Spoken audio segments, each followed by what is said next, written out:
Hello, everyone. Thank you for joining our webinar today. I'm excited to have Wilfredo here with me hosting the webinar. I am Amy Knock, and I will be moderating today's session. Before we begin, I'll let you know more about how the webinar will run. The webinar is being recorded, and the slides and recording will be available to you within 3 business days. A short Q&A session will follow the presentation to answer any viewer-submitted questions that you have. During the webinar, you can submit questions you have using the webinar sidebar menu. Select the Questions tab, type in your question, then hit the Enter key on the keyboard. And remember, you can submit questions throughout the webinar. And that concludes my brief introduction today. Wilfredo, I'll now pass it over to you. Thank you, Amy, and good morning or good afternoon to everybody, depending where you are in the world. My presentation today is titled The Use of Microbial Surrogates in Validation of Low-Acid Aseptic Fillers. So I'm going to talk about, particularly from a regulatory standpoint, how you go about the validation and how you select proper microbial surrogates to do that. In terms of the agenda today, I'll start by explaining what is aseptic processing and packaging for those of you who may not be familiar with the technology. Then we'll cover a little bit on the regulatory requirements that govern aseptic processing and packaging, move on to the concept of validation, including the need for microbial surrogates, and then we'll jump right into selection and characterization of surrogates. And I'm going to use the example as a case study of peracetic acid-based sterilants to explain the selection of a microbial surrogate to do these validations. So let's start with explaining what is aseptic processing. Well, we should keep in mind that aseptic processing is a form of canning when it comes to the US FDA regulations. Compared to conventional canning, in conventional canning, you essentially start by introducing a raw product into a can, closing the can, hermetically sealing that can, running the can through a pressure cooker, retorts at high temperatures, and that results in a shelf-stable product in a hermetically sealed container. So little chance of recontamination in this environment because the can is sealed to begin with. In aseptic processing, what you're doing is that you're bringing a sterile product in contact with a sterile container in a sterile environment, filling that sterile product in the sterile container, and that is the procedure to get to a shelf-stable product. So essentially, product goes through the sterilization process, enters the aseptic zone, container goes through the sterilization process, enters the aseptic zone, and in this environment, the product is filled, the package is hermetically sealed, and you have your aseptically packed product coming out. So the basic premise is to achieve sterility to begin with of the product package, the product contact surfaces, the aseptic zone, and any other media that may be entering that environment, such as sterile air, sterile nitrogen that may be used to overlay the headspace of the container, sterile water that may be used to rinse containers after chemical sterilization. And after that condition of sterility is achieved, the next step is to maintain the sterility throughout the production and finally apply the hermetic seal before the package exits. Using a PET bottle example, I can walk you through that process. You start by sterilizing an aseptic chamber. You pressurize that chamber with sterile air to keep contaminants out, so that chamber is under pressure. You bring in the bottle supply. You have to sterilize both the interior and exterior of the bottles. Normally, this is done by chemical sterilization using either hydrogen peroxide or peracetic acid. You have to remove that chemical from the bottle. So that is done using sterile water, for example.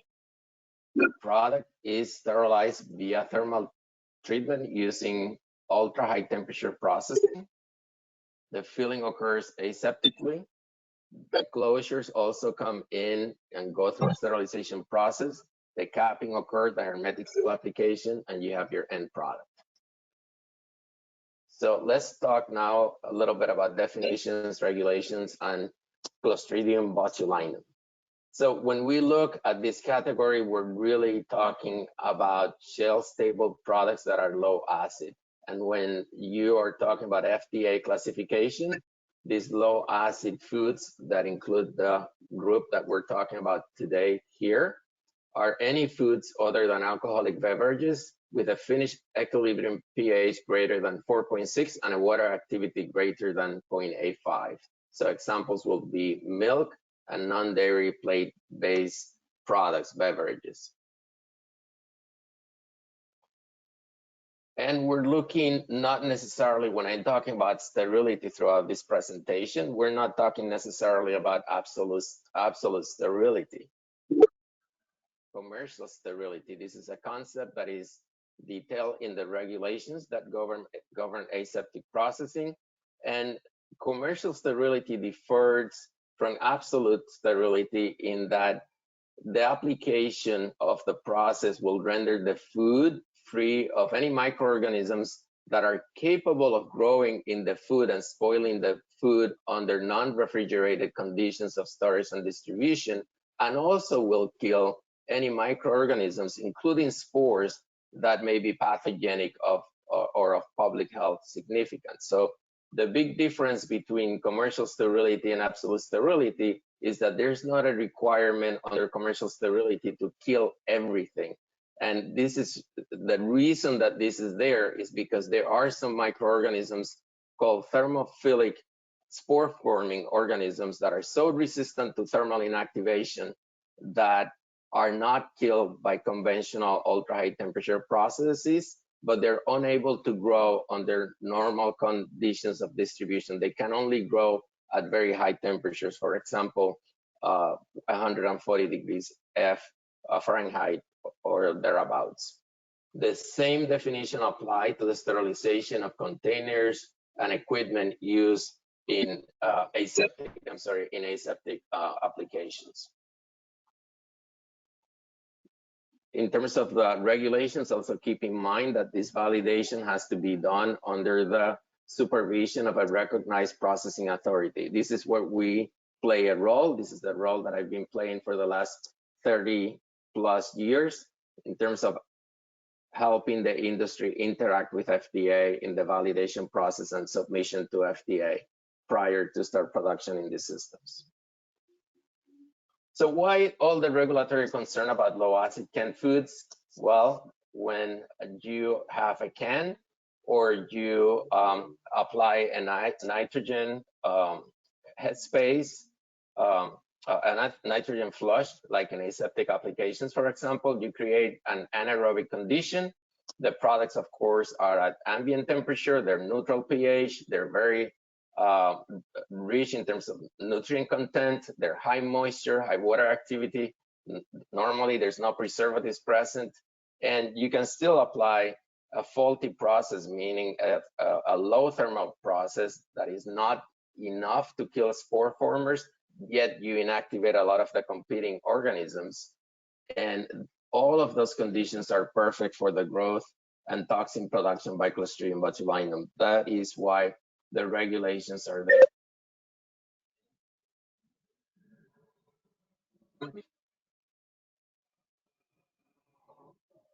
The most potent biotoxin known is lethal if untreated.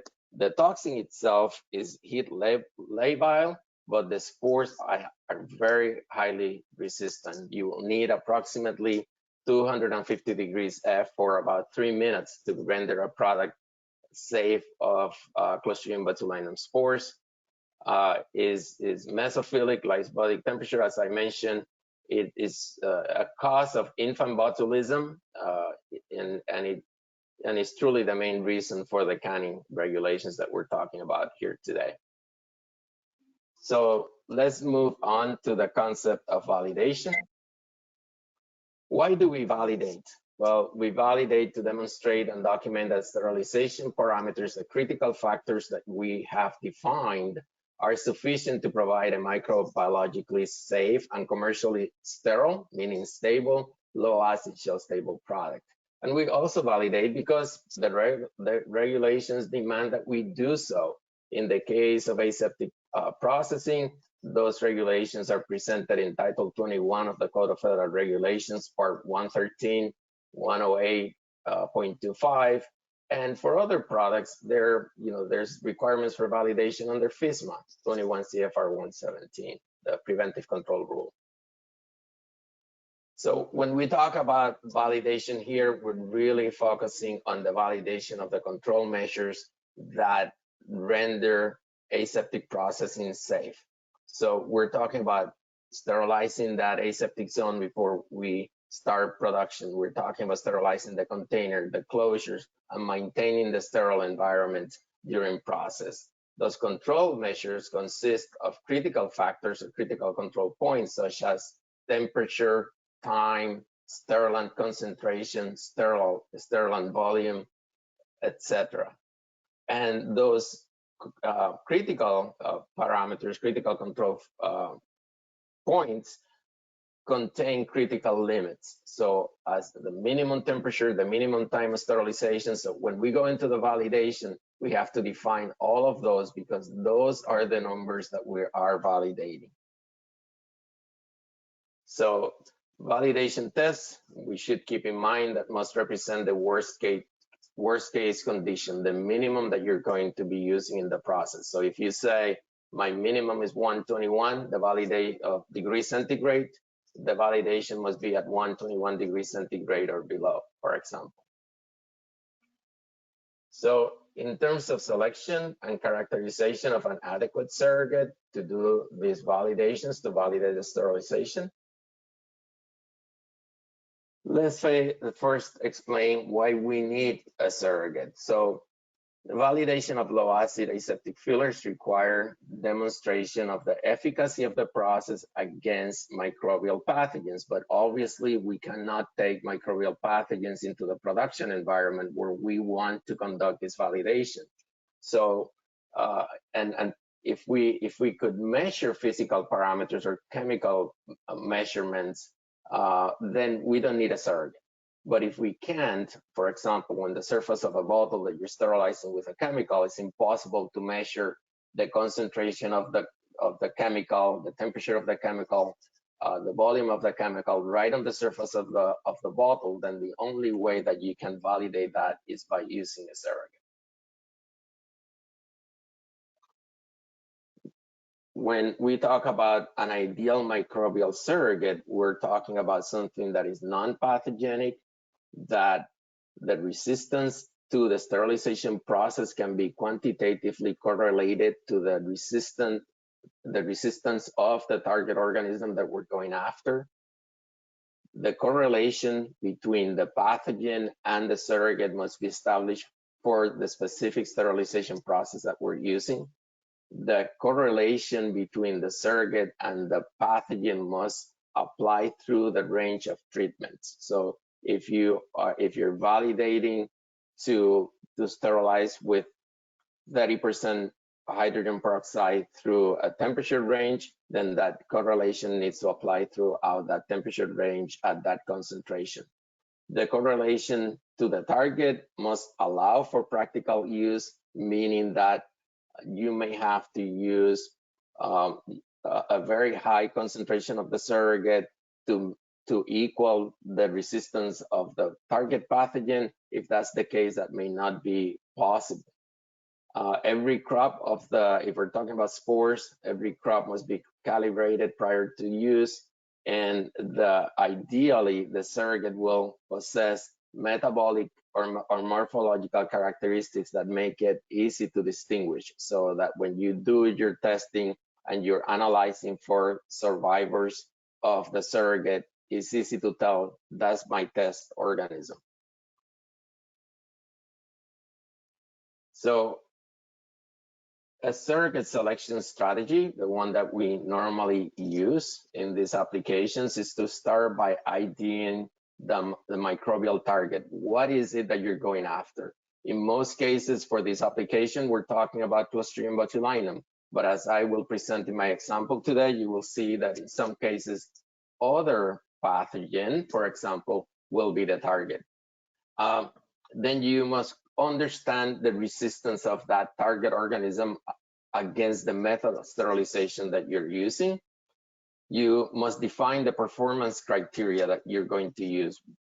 What level of lethality you want to apply to this target. We have all heard about the concept of 12 log reduction of Clostridium botulinum, for example. That would be a performance criteria, achieving a 12 log reduction of Clostridium botulinum, which is commonly used in the canning environment, conventional canning environment. Then you go ahead and ID and screen potential surrogates. And after this screening procedure, you would have a couple of candidates of surrogates that you will go into a final correlation to the target with prior to using the surrogate in your application. So in terms of surrogate selection, the first step would be, like I mentioned, identify the microbial target. That target organism must be the most resistant, pertinent pathogen to the sterilization strategy. And the sterilization process must be capable of delivering a lethality level sufficient to inactivate the target organism. If you know going in that your process is not going to cover the microbial target, there's no point in moving forward. An example would be high pressure processing. We know that high pressure processing, which is commonly used in the beverage industry, high acid products, is not enough to destroy spore formers. So that would not be an application that you would use for this destroying spore formers, for example. There are, when we think about the different sterilization agents, like hydrogen peroxide sterilization, whether it's liquid or vapor, saturated steam, dry heat, peracetic acid, radiation, or filtration, there are industry standards, well-established targets from the standpoint of pathogen. Most of these, like I mentioned before, would be Clostridium botulinum. In the case of quality issues, filtration will still be Clostridium botulinum, but we use for food safety, but for quality, we would go after something very small, like Rebundimonas diminuta. The one big exception as far as pathogens is that in the case of peracetic acid sterilization, we have discovered that Bacillus cereus is much more resistant than Clostridium botulinum. So we'll talk about that in detail coming up in the next few slides. When it comes to quantifying the resistance of the target microorganism, a lot of work on the hydrogen peroxide front was done by the National Canners Association in the early 70s, and we've been using this approach and information to validate and calibrate our surrogates for hydrogen peroxide sterilization. But today, I'm going to share information with you as a case study for peracetic acid-based sterilization, for work that was done by our team back in the mid 2000s.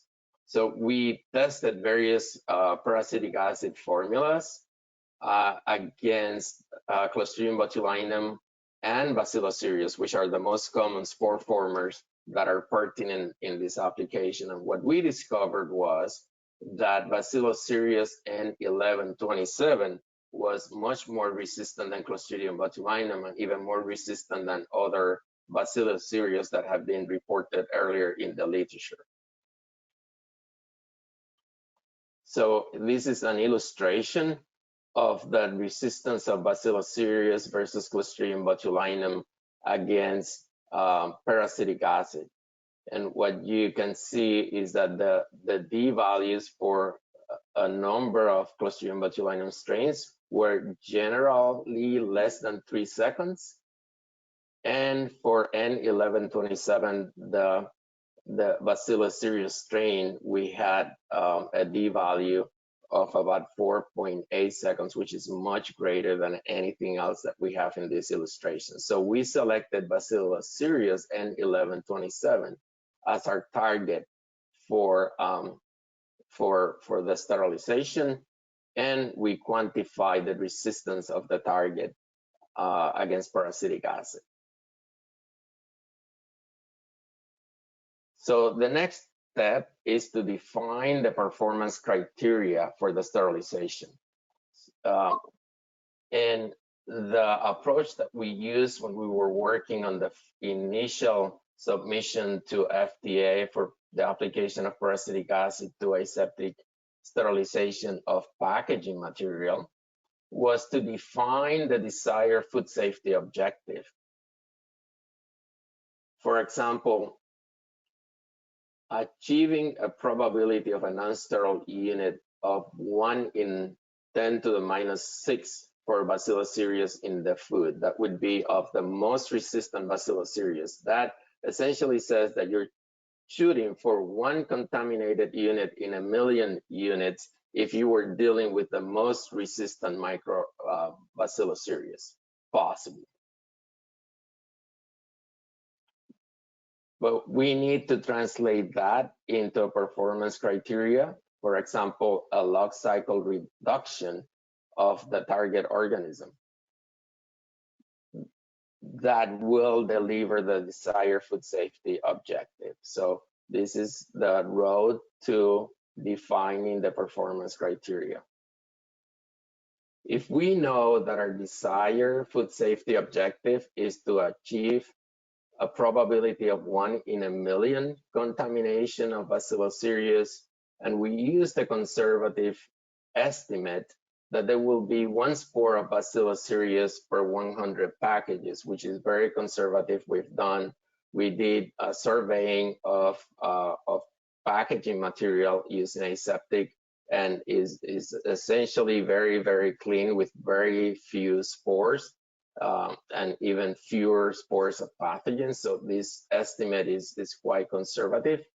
And you plug into those values into this equation, essentially the contamination level that you are expecting minus the desired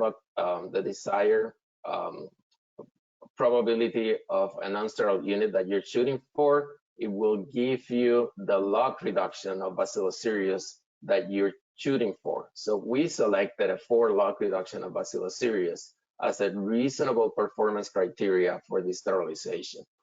When you look at the correlation between the resistance of Bacillus cereus and the resistance of Clostridium botulinum, we know that that would be equivalent to more than an 8 log reduction of the most PAA resistant Clostridium botulinum. And for packaging material, the goal in terms of log reduction of Clostridium botulinum has been established for quite a while in the industry and working with the regulations as a 6 log reduction. For food, that would be a 12 log reduction that I mentioned earlier. But for equipment and packaging material used in aseptic applications, a 6 log reduction of Clostridium botulinum would be enough. And a 4 log reduction of Bacillus cereus will translate to more than 8 of the most resistant strains of Clostridium botulinum that we screen. So now we go into the step of finding a surrogate that match that resistance of the target pathogen. And what we did at that point, and this is the resistance of the target pathogen that we had identified, we screened a total of 32 potential surrogates. I'm not revealing the identity of the surrogates, but there were 32 different spore formers. And what we found was 1 that had resistance equivalent to our target organism. So we selected this isolate number 16 as our surrogate to do additional work with. That will be the step 5, which is the final kinetics correlating our surrogate to the pathogen. So these are different temperatures at the, and I'll go back a second here and show you the conditions of peracetic acid sterilant that we use to correlate the pathogen to isolate 16. And what we got was very good alignment between the surrogate and the potential surrogate. And this is what it looks like graphically. You can see the correlation between the two very close. And you would think, okay, that's great. That wasn't all that hard, but it was.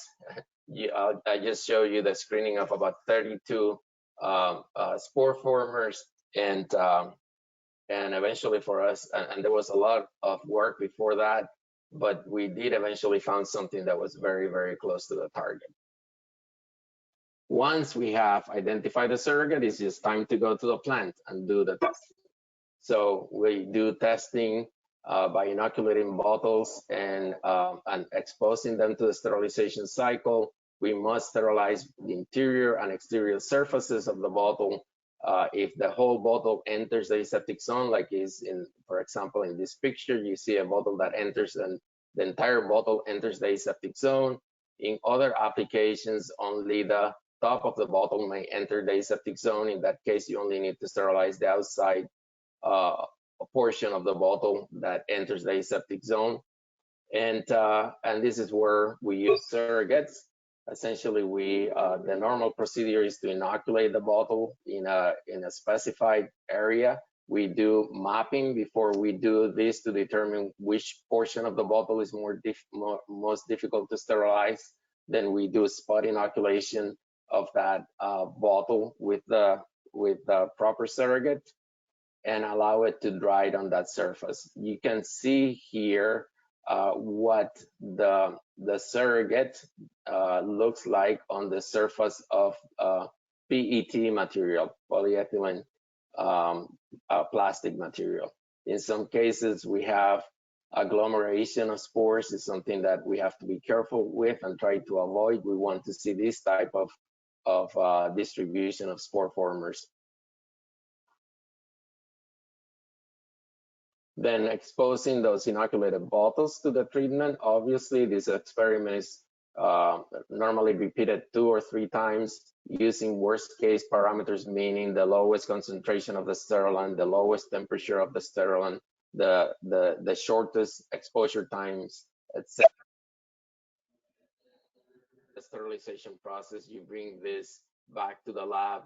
And in the case of interior inoculation, we may fill sterile media into the bottle. If this is not sometimes this is done in the machine itself. Sometimes we bring in the empty bottles and fill them with the recovery media. We may be, in the case of outside inoculation, the exterior portions of the bottle will be cutting that piece off and moving it into the recovery media, the inoculated part. In the case of closures, we would put the entire closure inside the recovery media and evaluate whether we had destroyed the surrogate or not. We also test the sterilization of the equipment surfaces using spore strips that have been inoculated with a surrogate. And essentially, we expose that surrogate to the sterilization process. After the sterilization process, we transfer the inoculated portion of the inoculated aluminum strips into a recovery media.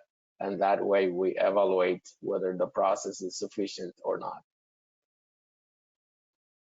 In terms of final notes, there might not be a perfect surrogate, but we are also always looking for a good correlation and validating and calibrating our surrogates.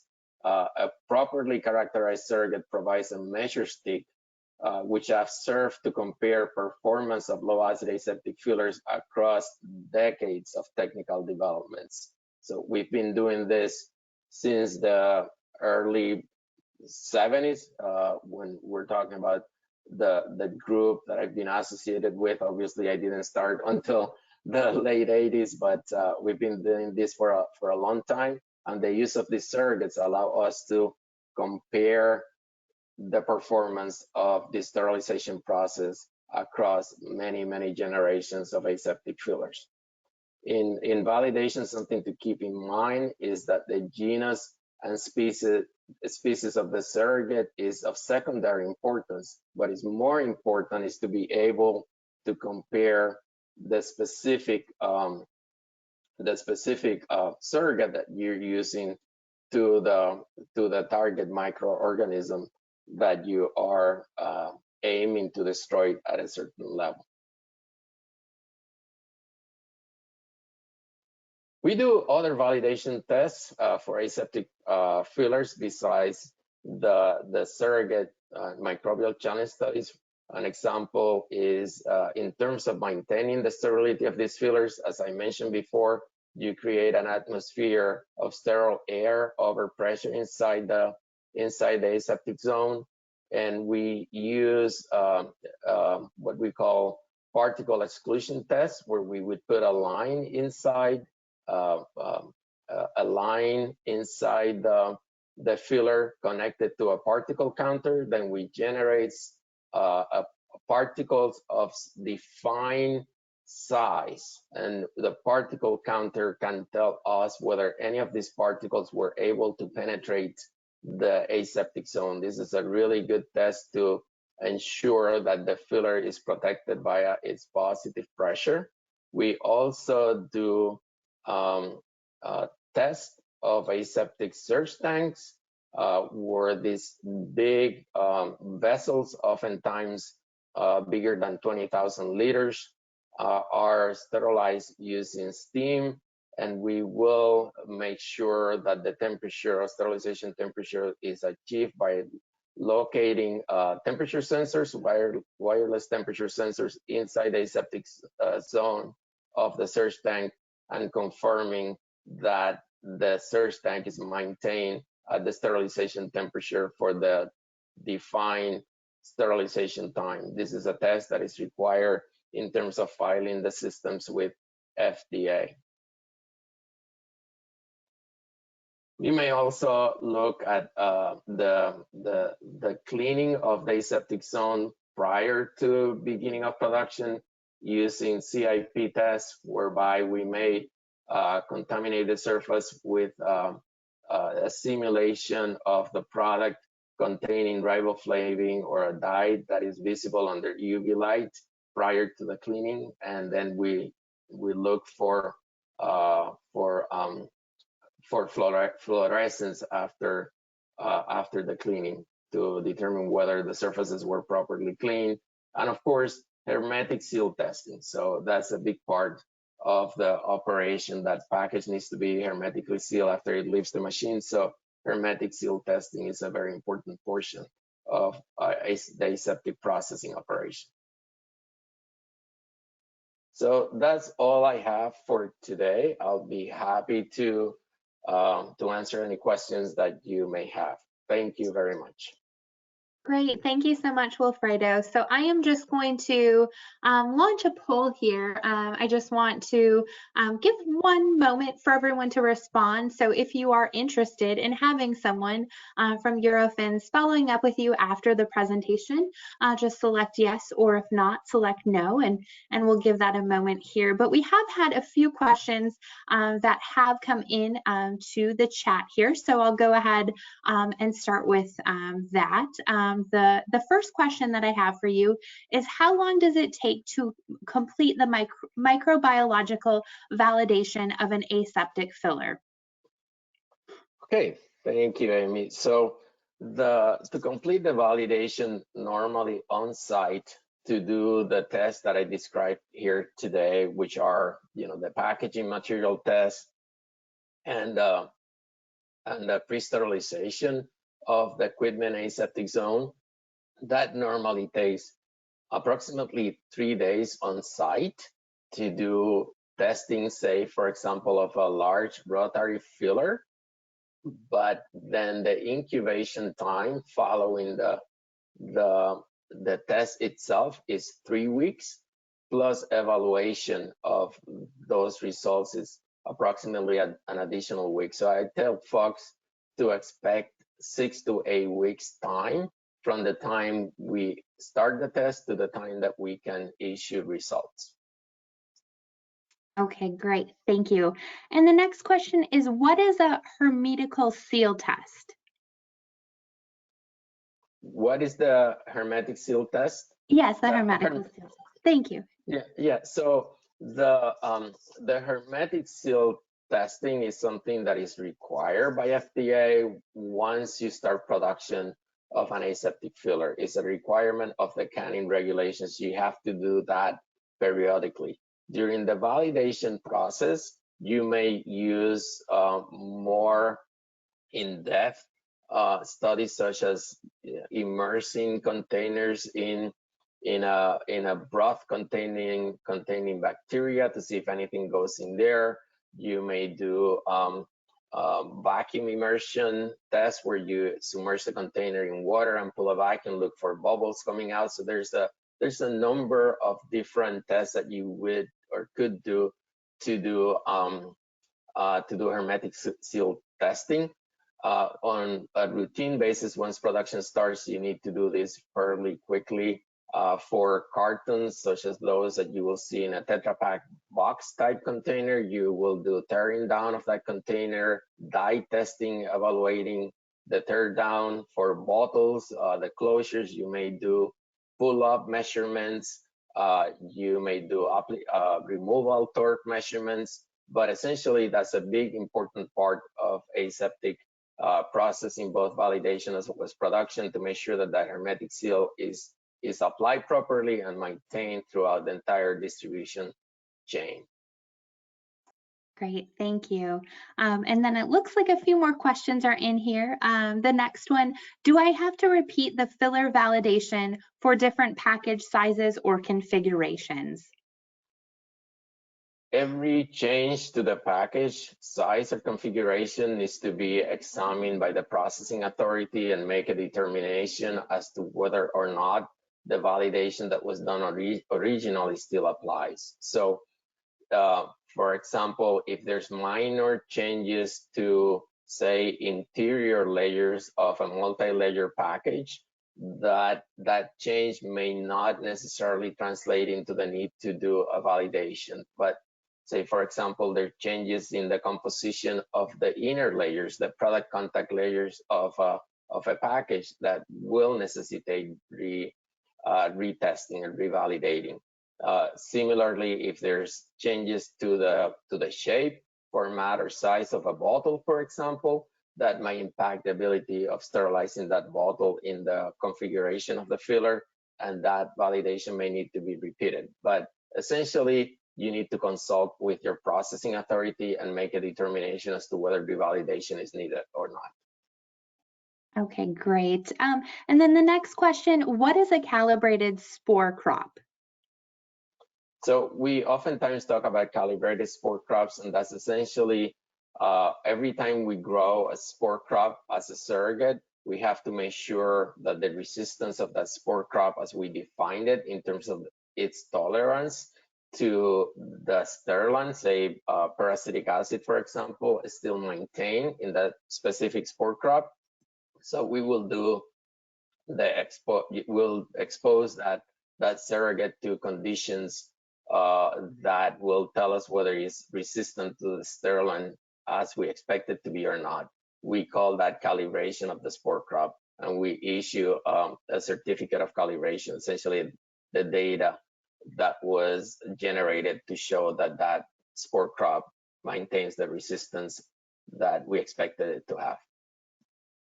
Okay, great. And I'm just getting caught up here. And I know that there have been a lot of questions that have come into the chat asking again if a copy of the presentation and the recording would be received. And again, just as a reminder, we will send that out less than 3 days after this presentation. So you will receive it. So I think I will go ahead, and we had one more question come in here.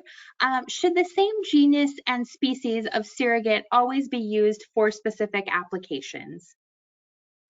Yes, so not necessarily. It's just I ended the presentation by saying that even though there's a lot of industry standards in terms of using a certain genus and species for a certain sterilization. For example, for hydrogen peroxide, Bacillus atrophius is often used as a surrogate. The most important thing is not necessarily to use Bacillus atrophius. You could use Bacillus subtilis or some other non-pathogenic bacilli, for example. But it's most important is that that surrogate that you select correlates well with the microbial target and that you have proof of that. So don't focus so much on the Bacillus atrophius genus and species, for example, but gather the information relative to the resistance of the specific crop that you're using versus the expectations against the microbial targets. Okay, that's great to know. And it looks like I think we're all caught up with the questions. Just a few reminders here as we're wrapping up the Q&A session. Again, you will receive a copy of the recording along with the slides within the 3 business days. If you did respond yes, that you would like a Eurofins representative to follow up with you, we do have your contact information. So we will be following up by email. And thank you again, Wilfredo, for your presentation today. And again, thank you to everyone for attending. Thank you very much to everyone. Thank you.